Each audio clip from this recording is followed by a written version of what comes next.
സാഗറിനെ കണ്ടെന്നില്ലല്ലോ? ഏയ് ഇല്ല. ഇനി കണ്ടാലും ശരി, എന്നെ മാത്രമാവുന്നതുകൊണ്ട് കുഴപ്പമില്ല. എങ്കിലും എന്നെ കണ്ടു കഴിഞ്ഞാൽ ചിലപ്പോ മഹാലക്ഷ്മിയുടെ രക്തം തിളയ്ക്കാൻ സാധ്യതയുണ്ട്. അതുപോലൊരു ചതിയാ, വിശ്വാസവഞ്ചനയാ ഞാൻ മഹാലക്ഷ്മിയോടും കണ്ണൻ സാറിനോടും ചെയ്തത്. ഇനി അങ്ങനെ ആരോടും വിശ്വാസവഞ്ചന കാണിക്കാതിരുന്നാ മതി. അതൊക്കെ മറന്ന കഥയല്ലേ. അപ്പോഴേ ഏട്ടത്തി പെട്ടെന്ന് തൊഴുതിട്ട് വരും. ഞാൻ പോട്ടെ. നമുക്കൊന്നിച്ച് ബ്രേക്ക്ഫാസ്റ്റ് കഴിച്ചിട്ട് പോയാലോ? അത് വേണോ? കുറച്ച് സമയം കൂടെ സംസാരിക്കാലോ? നമ്മളെ ഒന്നിച്ച് കണ്ടെന്ന് ആ ദുഷ്ടനെങ്ങാനും അറിഞ്ഞ എനിക്ക് കുഴപ്പമൊന്നുമില്ല. പക്ഷെ സാഗറിനെ പിന്നെ അവൻ വച്ചേക്കില്ല. എനിക്കൊരു പേടിയുമില്ല. അയാൾ എന്നെ കൊല്ലുവാണെങ്കിൽ കൊന്നോട്ടെ. പിന്നെ ഇപ്പൊ എന്നെ സംരക്ഷിക്കാൻ മേഘം ഭയക്കുന്ന ചിലരൊക്കെ എൻ്റെ കൂടെയുണ്ട്. ആ മാർക്കോയും അയാളുടെ കൂട്ടുകാരൊക്കെ. അതത്ര ചെറുതായിട്ട് കാണാൻ പറ്റില്ല മഞ്ജു. അത്രയ്ക്ക് കരുത്തനായി ഈ മാർക്കോ. വിശ്വസിക്കുന്നവരെ ഒരിക്കലും ചതിക്കാത്ത സ്വഭാവക്കാരന്.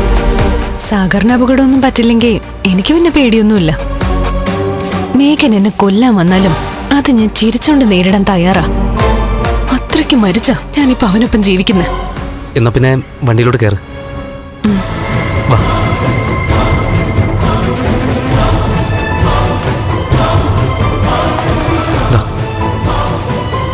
പെട്ടെന്ന് വെച്ചോ.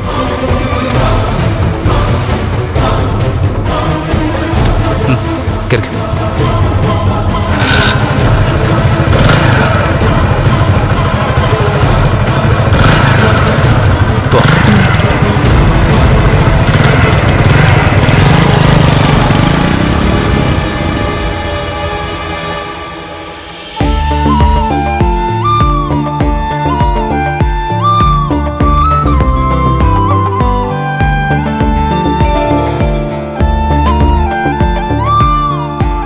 എന്റെ ഭഗവതി, മഞ്ജുവിന്റെ സങ്കടങ്ങൾ എന്താണെങ്കിലും അത് എത്രയും പെട്ടെന്ന് തീർത്തു കൊടുക്കണേ.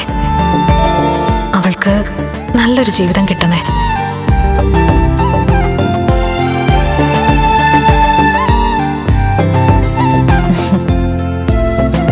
ഇപ്പൊ പഴയ പോലെ ഒന്നും കാണാറില്ലല്ലോ. നല്ല തിരക്കാ തിരുമേനി. ഇപ്പോ കണ്ണേട്ടൻ പല ഉത്തരവാദിത്തങ്ങളും എന്നെ ഏൽപ്പിച്ചിരിക്കുന്നേ. ഇപ്പൊ ചെറിയൊരു മുതലാളിയാണെന്ന് പറയാം.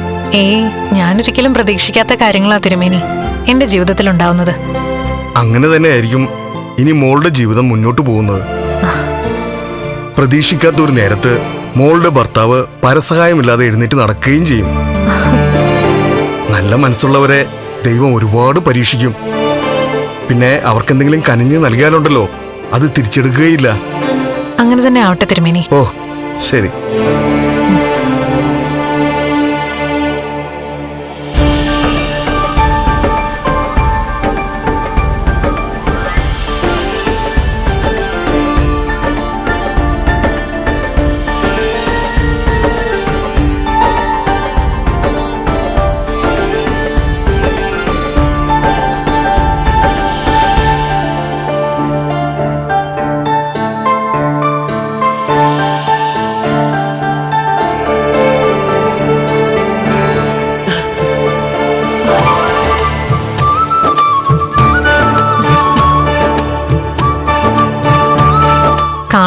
കാണുന്നില്ലല്ലോ എന്ന് ചിന്തിച്ചതേ ഉള്ളൂ.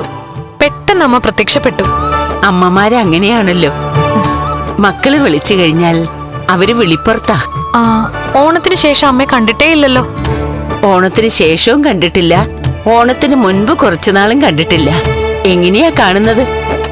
ആ സമയത്ത് പ്രേതക്കളിയല്ലായിരുന്നോ? അയ്യോ, അതെങ്ങനെയാ അമ്മ അറിഞ്ഞത്? മോളുടെ എല്ലാ കാര്യങ്ങളും അമ്മ അറിയുന്നുണ്ട്. ദേ, ശത്രുത ഒന്നും ഒഴിഞ്ഞു പോയിട്ടില്ല. മുന്നിലും പിന്നിലും തേറ്റപ്പല്ലുമായിട്ട് രാക്ഷസ കൂട്ടങ്ങളുണ്ട്.